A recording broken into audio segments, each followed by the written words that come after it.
ইউনূস সরকারকে আমি আগেই সন্দেহ করতাম, এই লোকটা তো এনজিওর লোক, এই লোকের চারপাশে তো বেশ্যারা আছে, বড় বড় লুচ্চারা আছে, বড় বড় ধর্ষক মেয়েদের বসে আছে। আমি এর জন্য প্রথম বলেছিলাম, পুরাণ প্রেম ভোলা যায় না। ইউনূস সরকারের সাথে যেই ওই পতিতাদার সম্পর্ক, এই সম্পর্ক সে ভুলতে পারে নাই। এর জন্য আমি প্রথমেই বলেছিলাম যে খবরদার বিদেশে কোনো অপসংস্কৃতি আমাদেরকে চাপিয়ে দেবেন না। তখন তিনি হাসি দিয়ে বলেছিলেন, না না না না না না, নারী নীতি, ওটা নারী নীতি নয়, বেশ্যা নীতি।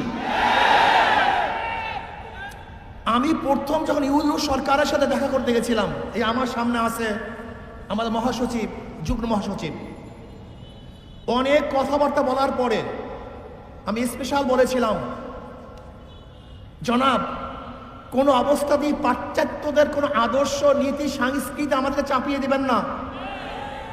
আমার আগেই সন্দেহ ছিল, আমি আগেই সন্দেহ করতাম। আজকে আমাদের মা বোনদেরকে আপনি বিশ্বা বানাবেন, আমাদের মা বোনদেরকে খানকি বানাবেন, আমাদের পুরুষদেরকে লুচ্চা বানাবেন।